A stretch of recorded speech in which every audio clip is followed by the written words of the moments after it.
Bonjour, bienvenue sur mon podcast créatif. Moi, c'est Anna, mais vous pouvez me retrouver sur les réseaux sociaux sous le pseudo Enabis, principalement sur Instagram et Ravelry. Je suis également la teinturière derrière la marque Le Fruit des Aiguilles. Et pour terminer, ce podcast peut contenir des gros mots. Si c'est quelque chose que vous n'appréciez pas, je suis sûre que vous trouverez plein d'autres podcasts qui seront plus à votre goût sur YouTube. Bonne fête de Pâques, puisque j'enregistre aujourd'hui, on est le dimanche de Pâques. Voilà. J'espère que vous mangez du chocolat. J'allais dire moi oui, mais en fait j'aime pas vraiment le chocolat. Bref, on va pas rentrer dans ce... J'ai acheté des chocobons. Voilà, c'est mon degré d'appréciation du chocolat. Peu importe, on n'est pas ici pour parler de chocolat, on est ici pour parler de tricot. Ça fait 3 semaines, je crois, depuis ma dernière confession. Clairement, je me rends compte que j'ai plus du tout le même rythme de tricot qu'avant. J'avance pas. Je finis des trucs, hein. Mais j'ai quand même vachement moins de temps de tricot qu'avant. Surtout que je me suis aussi lancée dans le nettoyage de la machine, mais ça je vous en parlerai plus tard. Aujourd'hui, ce que je porte un vieux pull du commerce. C'est le dernier pull du commerce que je porte. Je crois que c'est un H&M en plus. Mais en fait j'aime beaucoup la forme. Je vais pas me lever parce que c'est un peu compliqué, mais il a, vous savez, il a pas une... au niveau des côtes dans le bas du corps, les côtes sont pas droites, elles sont légèrement incurvées comme ça, je trouve ça assez joli.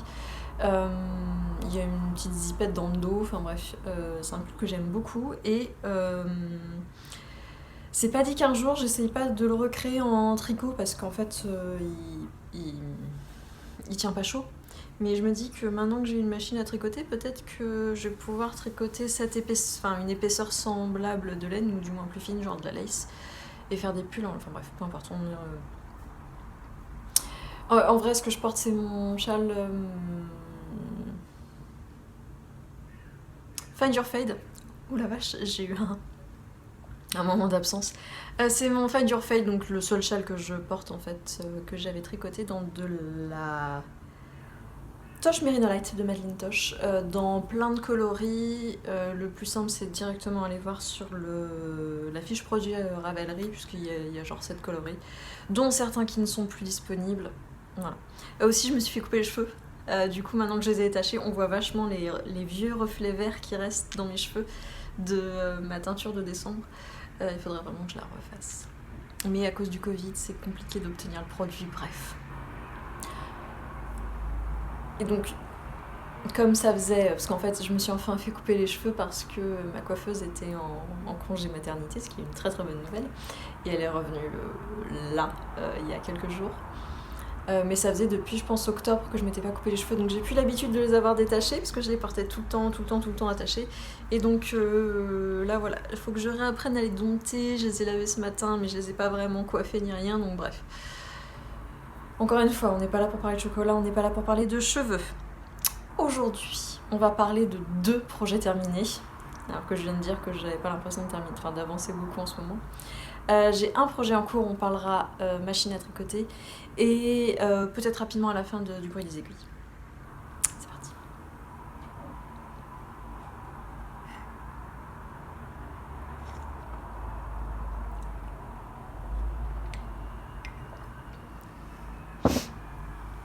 Et donc non, vous ne rêvez pas, j'ai bien 2 projets terminés à vous montrer. En même temps, quand je regarde... dernièrement, j'ai été un petit peu monogame dans mes projets, ce qui ne me ressemble absolument pas. Donc forcément, je les termine. Le premier, je l'ai terminé très très très rapidement après avoir enregistré le précédent podcast, les précédents épisodes. C'est, que je vous le montre dans le bon sens, c'est le châle Birds of a Feather de Andrea Mauri, qui est donc un châle qui se tricote avec de la fingering et du mohair. Moi, je l'ai tricoté dans... attendez, si je vous montre une section un peu plus large, voilà. Ici, c'est de la MCN tordue de Vilaine, le coloris c'est Jeter un sort. Ce coloris-ci, c'est la base numéro 1 de Maison Septembre, il n'y a pas de nom de coloris. Et ce sont des restes variés de mohair. Comme vous pouvez le voir, je n'ai ni rentré les fils ni bloqué le châle, puisque comme il n'est pas pour moi, en fait je l'ai terminé, je l'ai posé et je suis passée à autre chose. Parce que j'ai plein d'autres projets super sympas à vous montrer. Alors la fin était absolument interputain de minable. Vraiment j'en avais très très marre. Je n'avais plus assez de... Déjà, j'avais plus assez de mon deuxième mohair. Je crois que c'était ça, oui. J'avais plus assez de mon deuxième mohair, donc j'avais restreint la section. Je n'avais plus assez de ma base de chez Vilaine, donc j'ai restreint la section. Je suis passée à un troisième coloris de mohair, j'étais pas convaincue. Et du coup, au lieu de tout faire dans du mohair, le patron faisait quand même finir sur de la fingering, donc j'ai fini sur de la fingering. Et j'ai fini en fait avec le coloris que j'ai utilisé pour la dentelle. Alors niveau... franchement, je suis même pas sûre de l'avoir essayé quand je l'ai terminé. J'étais tellement contente en fait d'en avoir terminé que voilà, je l'ai mis de côté et basta. Comme je disais, il sera pas pour moi parce qu'en fait, j'en ai pas l'utilité en vrai et c'est pas trop mes couleurs. Mais au niveau de la taille, il est vraiment nickel puisque, vous voyez là, j'ai juste les deux pans. On peut faire un tour. Enfin, il a vraiment une très très bonne taille. Je suis sûre que je trouverai quelqu'un à qui l'offrir, qui l'appréciera plus que ce que moi je le porterai. Mais c'est vrai que comme on fait beaucoup de changements de laine, de coloris, de tout ça, j'ai pas du tout hâte de rentrer tous les fils. Surtout que rentrer les fils dans des châles, je trouve ça un peu chiant. Finalement, je vais rester sans châle. Et puis, je suis pas sûre d'avoir assez de tapis de blocage pour le bloquer en entier. Ouais, je sais pas encore comment je vais faire. Est-ce qu'il a besoin d'être bloqué parce qu'il y a de la dentelle? On verra plus tard. Petit coup de thé. Mon thé est très très chaud, je peux pas le boire alors que j'ai soif.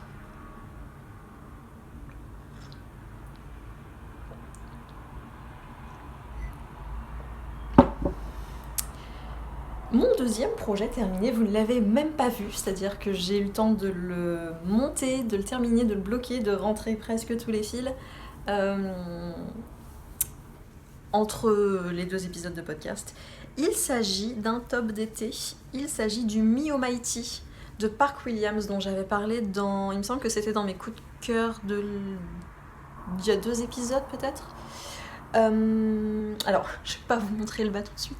Il s'agit en fait tout simplement d'un petit t-shirt crop avec des manches montées. Et est-ce qu'on peut parler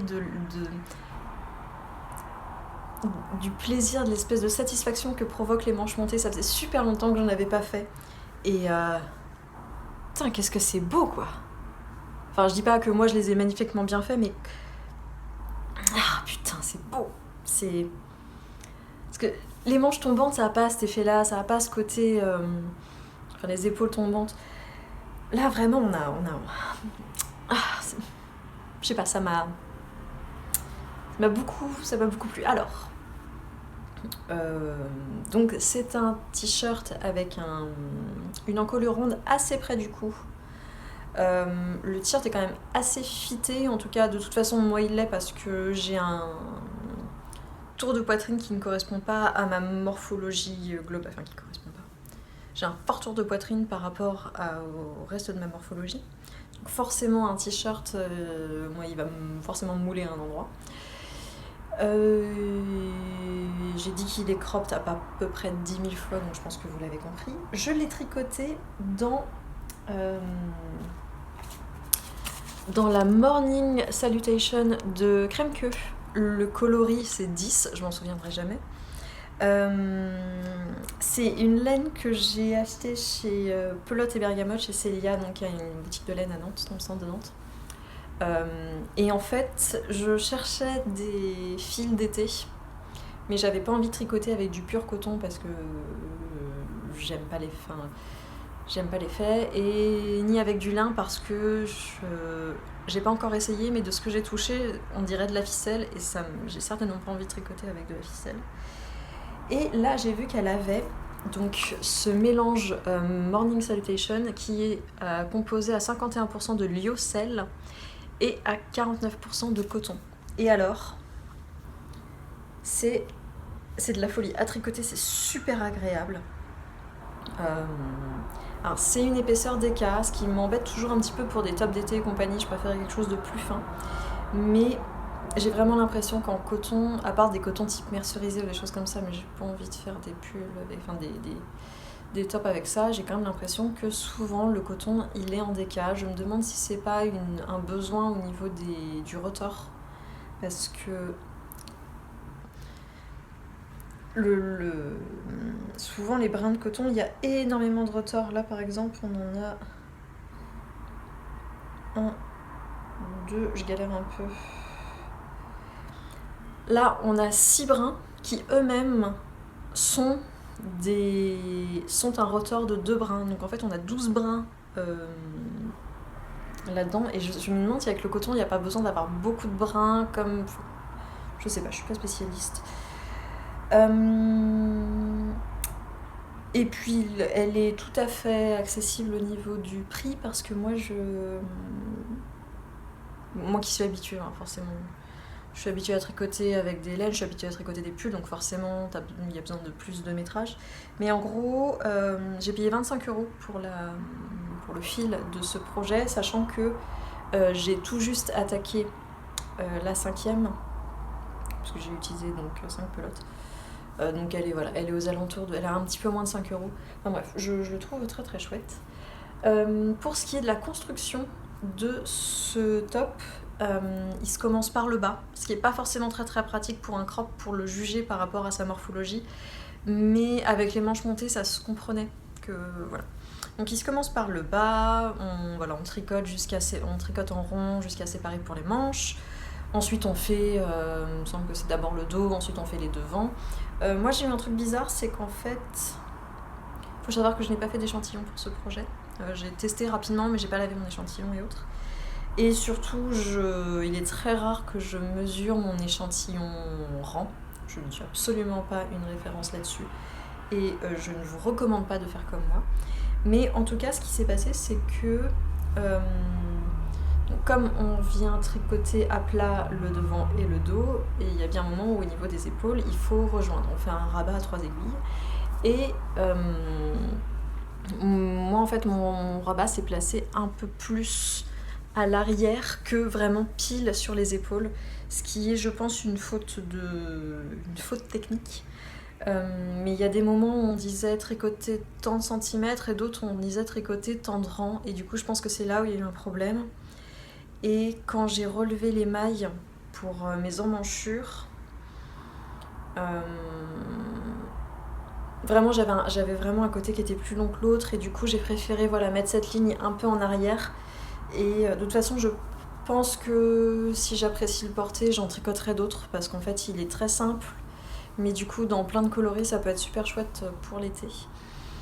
Le seul défaut que j'aurais, c'est qu'en fait, il n'a pas normalement de côte en bas du corps. Donc il est censé un petit peu rouloter. Et moi, c'est vrai que quand je l'ai terminé,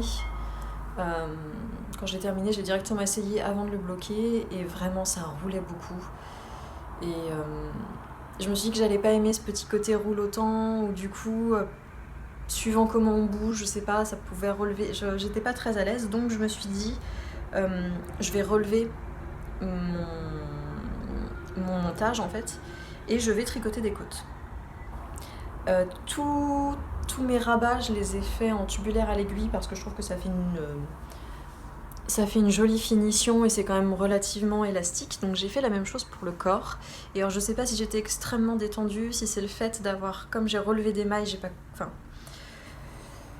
pense que ça se voit, il part à l'horizontale, et surtout moi quand je le porte, alors dans le dos c'est encore pire. En gros il me fait comme un péplum un peu. Donc je ne sais pas, soit je défais tout et je croise les doigts pour que ça ne roulotte pas, et du coup j'aurais entamé une 5e pelote pour rien et ça me fait un peu chier. Je pense que je vais essayer d'y passer c'est la solution de Flémasse, comment dire, de mauvaise finition mais qui se voit pas de l'extérieur donc on s'en fiche, je vais passer un élastique. Et parce qu'au blocage, ça a mis une éternité à sécher par contre. Parce que comme c'est épais,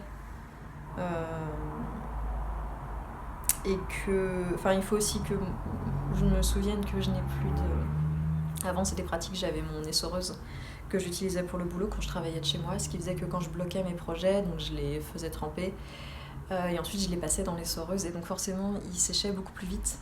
Maintenant que je n'ai plus ça, et que j'avais pas envie de... J'espère que vous entendez cette alarme de voiture qui vient de s'arrêter. J'avais peur en fait de le déformer parce que ça se gorge quand même vachement d'eau et j'avais très peur de le déformer, donc j'ai pas beaucoup sorti l'eau, je l'ai très vite mis à plat. Il a mis du temps à sécher, et quand j'ai bloqué, je l'ai vraiment pas tiré, je l'ai vraiment posé, j'ai mis des peignes, mais j'ai pas forcé, et du coup je pense que c'est pour ça que j'ai... non mais enfin, voilà, ça c'est pas possible. Donc, pour le moment, je ne l'ai pas encore porté parce qu'il faut que je règle ce problème de côte. Je pense que je vais essayer l'élastique d'abord. Si l'élastique ne fonctionne pas, j'enlèverai tout, j'essaierai sans et on verra si le roulotage m'embête tant que ça. En fait, j'aurais dû prendre le temps de d'abord le bloquer avant de faire les côtes, mais je ne pouvais pas... J'avais vraiment pas anticipé que ça allait faire ça. Donc voilà pour ce modèle. Là en ce moment j'ai envie de tricoter plein de tops d'été. Je sais pas si c'est le fait qu'il fasse beau, si c'est le fait qu'il y ait quelque chose qui s'est décoincé dans mon cerveau parce qu'avant j'aimais pas du tout les mailles d'été, ça me plaisait vraiment pas, et ou je sais pas s'il y a des patrons qui sont sortis qui maintenant me parlent. Je ne sais pas. On va reprendre un coup de thé parce qu'on parle un peu de beaucoup quand même, mine de rien. Ok, pour ce qui est de mon projet en cours, parce qu'en fait j'en ai qu'un, ce qui est très très rare pour moi, la paire de chaussettes que j'avais commencé, ça fait un mois que j'y ai pas touché. Voilà, je pense qu'on peut considérer que ça y est, elle est abandonnée, c'était une couleur qui m'enjaillait pas trop, je savais pas si ça allait être pour moi. Donc mon nouveau projet, idem, que vous n'avez pas vu, mais dont j'ai parlé, c'est le Kerry de Mariamel Design. Il me semble que c'est le premier patron de Mariamel Design que je tricote. Et c'est donc un gilet en mohair. Alors la couleur ressort très très bien. Enfin non, la couleur est très très belle à l'écran, c'est pas exactement la vraie couleur. Mais c'est très très joli à l'écran.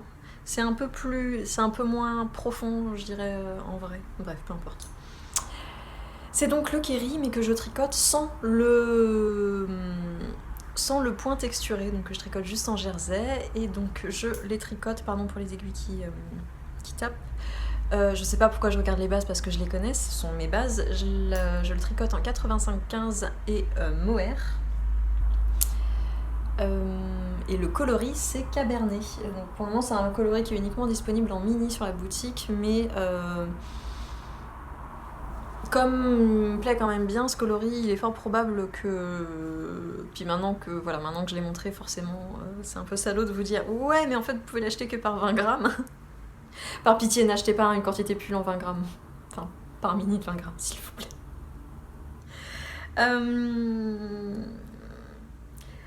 Alors le montage du début c'est très très beau, hein. Donc en fait c'est un gilet ouvert avec vous voyez toute une partie en côte de 2, et donc les bandes en fait passent dans le dos. Le montage au départ est un petit peu... c'est souvent le cas hein, sur les débuts de projet, mais donc on monte d'un côté, on coupe le fil, on met les mailles en attente, on passe de l'autre côté, on fait la même chose, on vient remonter des mailles ailleurs. C'est un peu tricky parce que il me semble, je vais peut-être dire de grosses bêtises, mais il me semble que le modèle de base a un point texturé où ça fait des triangles, donc vous avez genre un triangle en point en vert, un triangle en point en droit, et ça fait des trucs. Ce qui fait que quand elle vous explique un rang, il n'y a pas de grille en fait, elle vous dit bah voilà, alors vous faites, je vais dire n'importe quoi, mais 3 mailles envers, 5 mailles en droit, 3 mailles envers, rien. Et donc comme elle explique comment placer le motif par rapport au reste, on a beaucoup d'informations sur un rang, alors que moi j'ai pas besoin de beaucoup d'informations. Et donc du coup j'étais un peu perdue au départ de savoir ce qu'il fallait que je garde, ce qui faisait partie en fait de la mise en place de la construction de la forme du gilet et de ce qui était du motif. Maintenant que ça je l'ai réglé, bon c'est tout con. J'ai rejoint le corps, j'allais dire j'ai séparé pour les manches, mais non, on est dans l'autre sens. Enfin, bref, comme c'est un gilet, on sépare pas pour les... Enfin bref,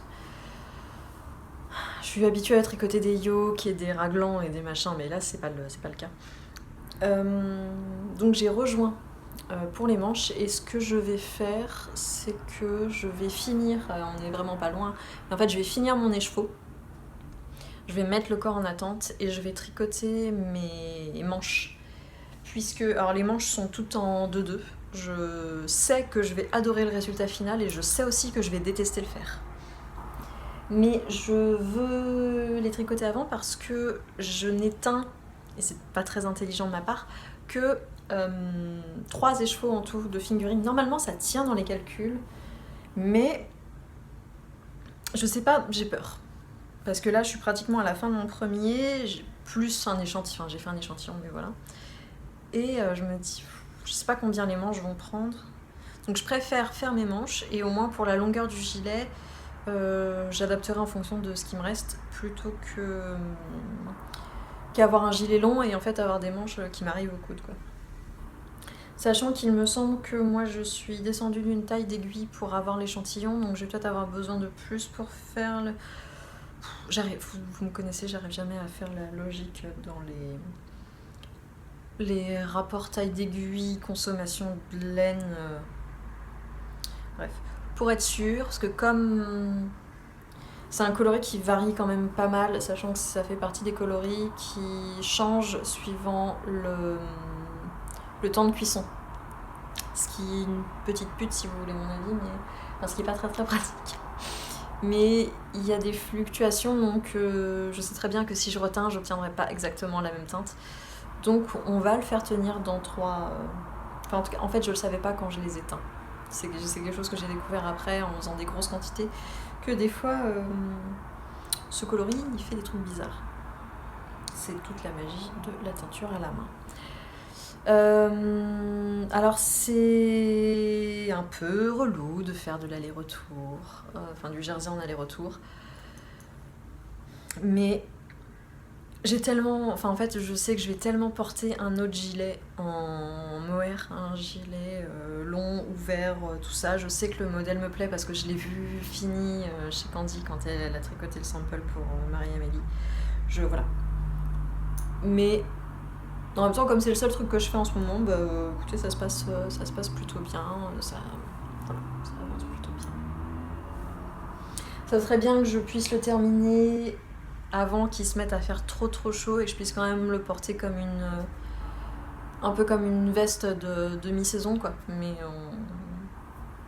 on verra, je me mets pas de... Comment dire, je me mets pas d'objectif fixe, puisque je suis aussi en ce moment embarquée dans la grande aventure de la machine à tricoter, et ça me prend beaucoup de temps. Et ça me prend beaucoup de temps que j'utilise normalement pour tricoter à la main.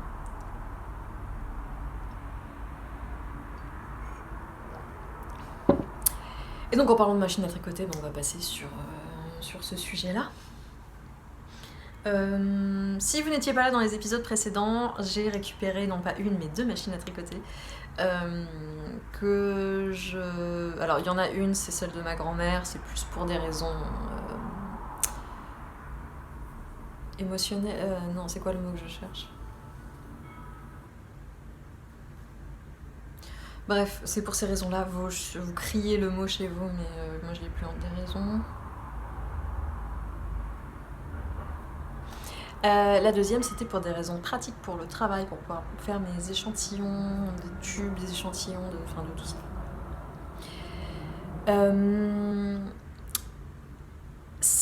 Donc la machine plus récente enfin plus récente entre guillemets puisqu'elle date il me semble des années 70, c'est une Passab Duomatic. De ce que j'en ai entendu, ce sont des machines qui quand elles fonctionnent très très bien, enfin voilà, c'est de bonnes machines quoi. Le week-end dernier, j'ai bloqué mon week-end pour enfin la démonter et la décrasser, puisque c'est une machine qui, je sais pas si elle avait pas servi depuis longtemps ou pas, mais en tout cas, elle était poussiéreuse et fibreuse, enfin poussière de fibre plus qu'une poussière de poudre. Et comme en fait il y a du lubrifiant ou une sorte de graisse en fait dans pour que les aiguilles bougent, en fait quand vous avez de la fibre tout ça fait une espèce de pâte, enfin bref, il fallait que ce soit nettoyé. Il faut savoir que j'ai l'impression que c'est pas le cas, enfin je parle uniquement de ce que je connais, c'est-à-dire ma machine, et je la compare avec celle de ma grand-mère. En tout cas la Passab Duomatic, elle a pas que des aiguilles, en fait elle a aussi un système de poussoirs en dessous qui sont aussi en métal. Et les poussoirs et les aiguilles vivent en fait dans un espèce de sillon qui lui aussi est en métal. Et ce sillon lui-même est coincé dans des grilles, une sorte de grille en plastique.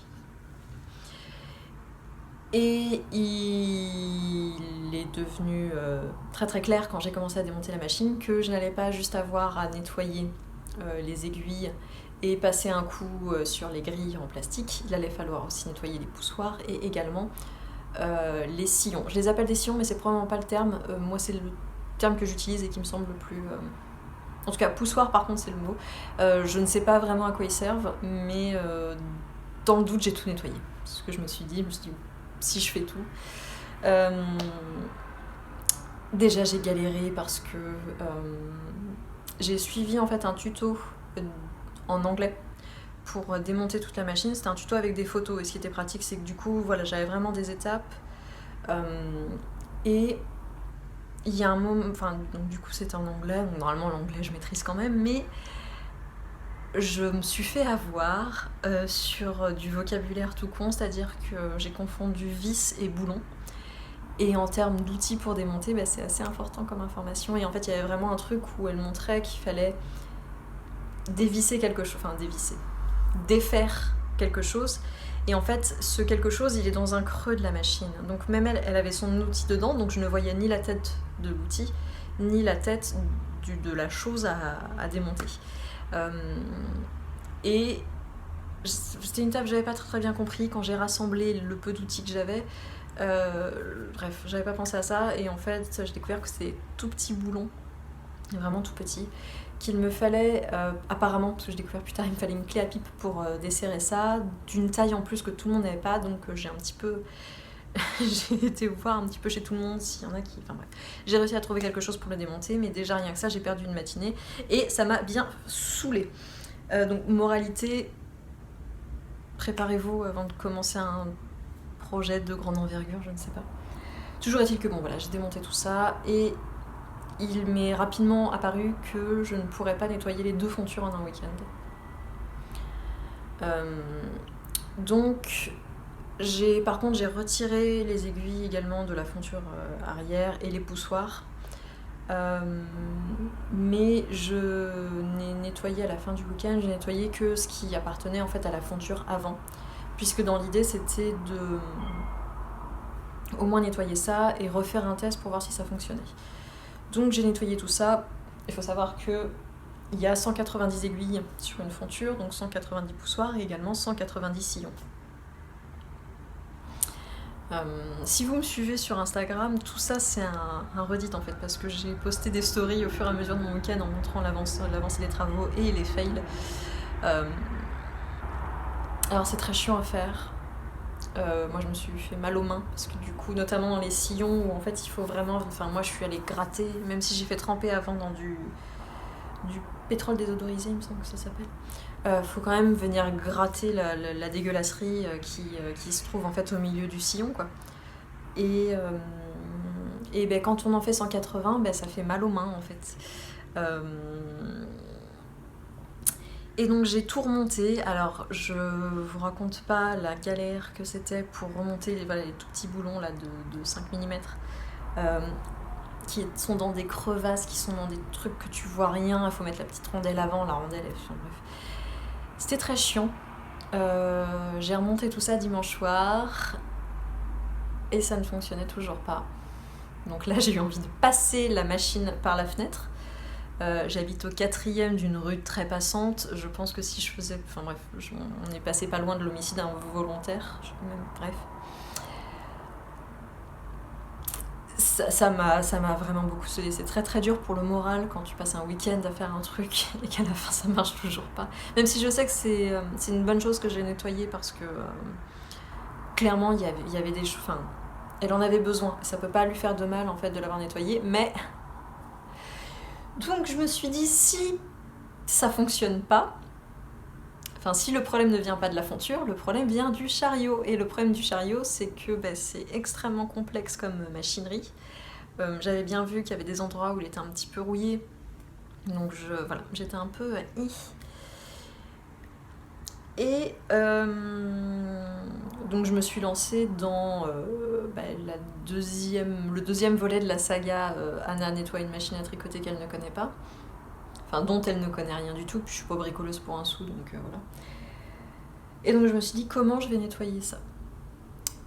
Sur les forums, j'avais du mal à trouver des noms de produits que les gens utilisaient. Je voyais bien, en fait, sur des vidéos d'une américaine, que mon chariot était pas souple en fait au niveau des engrenages, enfin pas des engrenages mais des mécanismes, ça glissait pas bien, je le sentais quand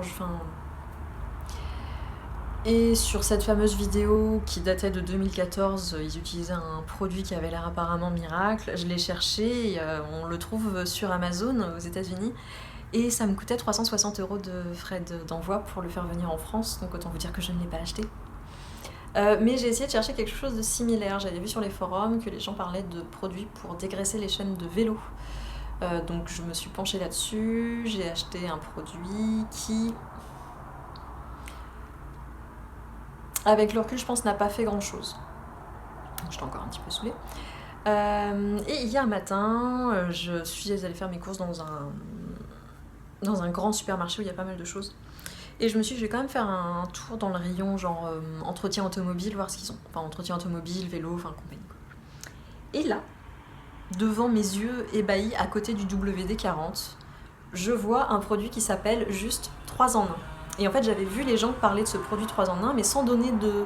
Je disais, bah oui, 3 en 1, je dis, ok, il y a 3 produits en 1, mais donne-moi le nom du produit. En fait, non, le produit s'appelle 3 en 1. Je sais pas quel est le... Enfin... Et donc je me suis dit, bon, c'est 5 balles, de toute façon, au point où j'en suis... De toute façon, j'ai pas d'autres... je veux dire, si j'arrive pas à nettoyer les chariots, je peux nettoyer toutes les aiguilles du monde que je veux, ça ne fonctionnera pas. Donc je me suis dit, j'achète le produit, on verra, on essaye.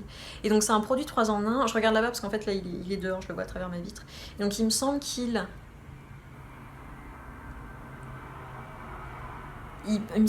repousse l'humidité, il dégraisse ou un truc dans le genre, et il lubrifie en même temps. C'est pour ça qu'il fait 3 trucs en 1. Et je me suis dit, bon, bah perdu pour perdu. Donc j'ai dosé enfin j'en ai bien mis partout dans le machin, j'ai laissé poser, j'ai fait bouger tout pour que vraiment ça se mette partout. J'ai essuyé l'excédent quand même parce qu'on n'est pas des barbares. J'ai huilé la machine. Alors je lui ai mis, c'est de l'huile de... Il me semble que moi c'est de l'huile de paraffine. Je sais, bref. De toute façon, je pense que je ferai une vidéo où je vais récapituler tous les produits que j'ai utilisés en un, parce que c'est quelque chose que moi j'aurais aimé trouver quand je me suis lancée là-dedans, donc je le ferai. Mais bref, j'ai huilé la machine, j'ai mis le machin, et miracle du week-end de Pâques, la machine fonctionne.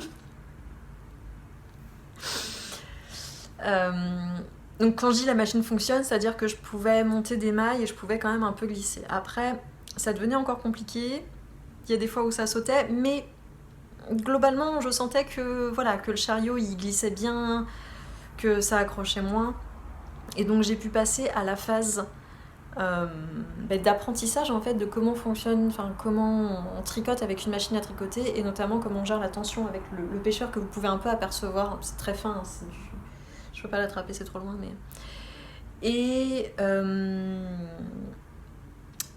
parce qu'en fait, moi, ma machine que j'ai récupérée, le pêcheur n'est pas le pêcheur d'origine. Donc en fait, les explications que j'ai sur le mode d'emploi ne correspondent pas à mon pêcheur. Et j'ai été voir le mode d'emploi parce qu'il me semble que ça, c'est le pêcheur de la Passap Color. Donc j'ai été voir le mode d'emploi de la Passap Color et ils expliquent rien. Ils expliquent comment... Enfin... Mais ils expliquent pas globalement comment on gère la tension là-dessus, parce qu'en fait, il y a deux petits machins verts là qui sont en fait deux disques qui se serrent plus ou moins et on passe le fil à cet endroit-là. Et au niveau de ces disques, on peut plus ou moins les serrer avec un bouton qui tourne, quoi. Mais qui tourne, moi je trouve pas extrêmement bien, j'ai pas l'impression qu'il y ait beaucoup de différences suivant que je le mette à 1 ou à 7, et je ne sais pas si 1 c'est le plus serré ou le moins serré, enfin oui, j'arrive pas à comprendre comment ça fonctionne, pour le moment je l'ai mis à 4. Et ça fonctionne, et voilà, j'arrive à m'arranger comme ça, mais je suis un petit peu dans le flou avec tout ça, et je suis même pas sûre qu'il soit vraiment en bon état, parce qu'il tourne pas vraiment très bien. Donc, voilà, c'est encore un petit peu flou de ce côté-là, mais nous avons... Alors, ça c'est, il me semble, mon tout premier, mais nous avons du jersey tricoté à plat sur une machine à tricoter, quoi. Donc on est très très contents. Alors, je suis pas encore au point de de m'en faire des vêtements, parce que s'il y a un truc que du coup j'ai découvert, enfin que je savais déjà avant, mais le tricot machine, en vrai, c'est un truc qui me... Je pense que c'est exactement comme... Enfin, que ça ressemble beaucoup à la couture, c'est-à-dire qu'il y a beaucoup de préparation en amont, mais que vraiment le moment où t'es sur ta machine à faire des trucs ou à coudre, ça représente 10% du... Enfin, pas 10%, mais vous voyez ce que je veux dire, ça représente une part qui est moindre du travail global. Et avant ça, il y a beaucoup de préparation, et après ça, il y a beaucoup de finition. Et en fait, moi, c'est deux choses qui me... Enfin, les finitions, ça me saoule beaucoup, je suis pas bonne à faire ça, j'ai pas ce type de patience-là. Et donc en fait, je sais que pour un pull, il faudrait tester plein d'échantillons, faire des calculs, faire des machins. Moi j'ai pas envie, ce que j'ai envie c'est de faire des tubes, hein, donc je vais... Ça va venir, hein. Mais de là à me dire que je vais que je vais passer au tricot machine de vêtements et de choses comme ça, là, j'y suis vraiment pas. J'y suis vraiment pas. Mais du coup, ça me redonne j'ai un regain de motivation, puisque je peux pour le moment tricoter à plat. Et pour pouvoir tricoter en rond, il va falloir que je nettoie la deuxième fonture. Ça va être beaucoup plus simple déjà de la nettoyer en sachant où je vais. C'est-à-dire que je sais ce qu'il y a à faire. Je vais pas passer par tous les essais de machin. Voilà.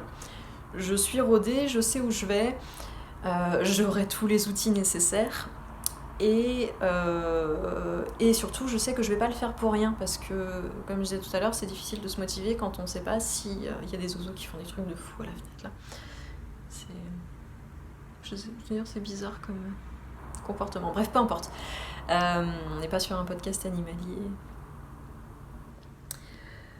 Du coup, j'ai perdu ce que j'étais en train de dire, en même temps, je blablate beaucoup. La motivation pour nettoyer la deuxième fonture, ce sera le week-end prochain.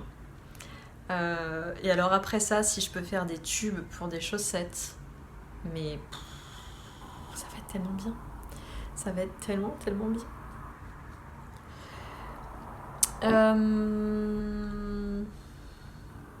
Voilà, donc comme je disais... je vais probablement faire une vidéo dédiée juste de retour de ma pauvre petite expérience de moi qui ai nettoyé une machine pendant une semaine. Mais en fait, c'est du contenu que moi j'aurais aimé trouver,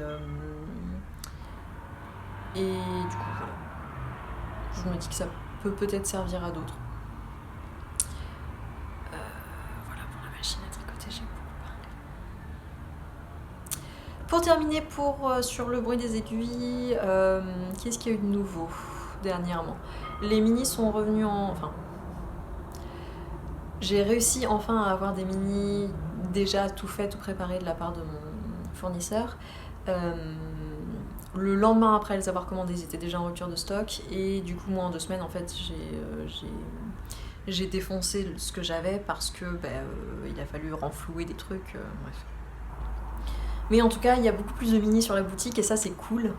Je suis passée à un rythme différent au niveau des réassorts, je vais maintenant faire 2 réassorts par mois.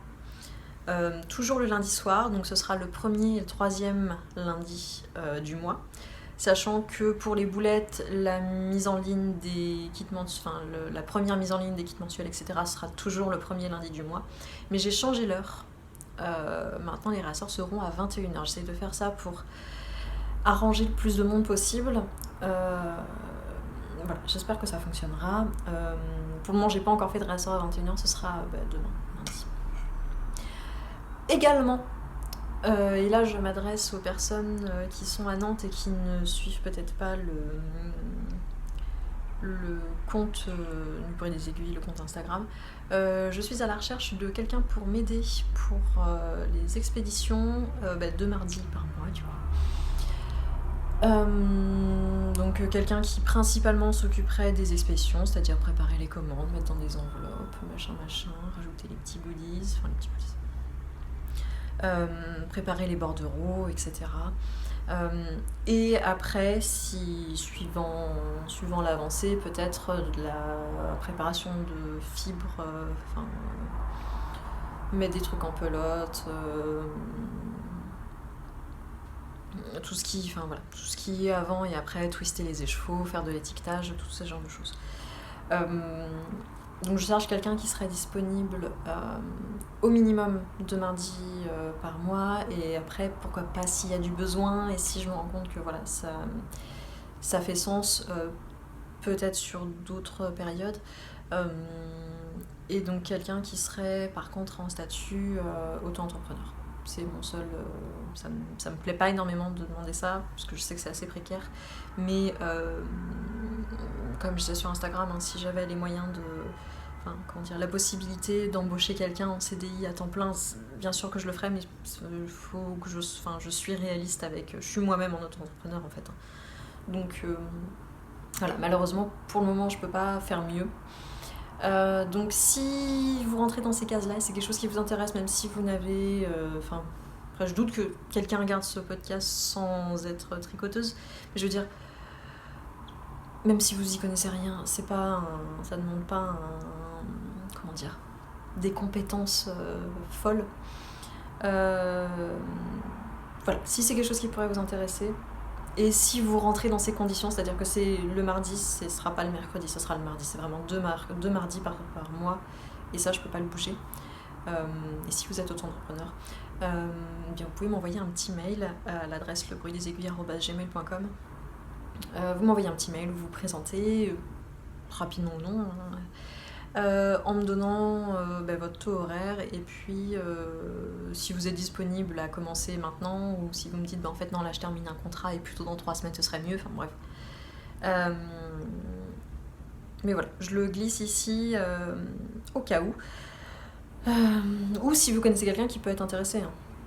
Comme j'ai, ça a pas besoin d'être, la personne n'a pas besoin d'être formée à la laine en fait, parce que je formerai moi-même. Bref, j'ai beaucoup parlé, je pensais pas faire un podcast aussi long, mais en même temps quand j'enregistre pas pendant 3 semaines, forcément on a des choses à se dire, j'ai des choses à vous dire.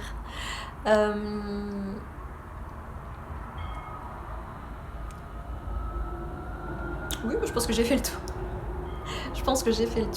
Il me reste plus qu'à vous souhaiter une bonne fin de week-end, sachant que le week-end va être un petit peu plus long avec le lundi de Pâques. Moi je vais travailler demain, il n'y a pas de jour férié pour les indépendants. Donc je vous souhaite une bonne fin de week-end, une bonne semaine à venir, et puis surtout un bon tricot.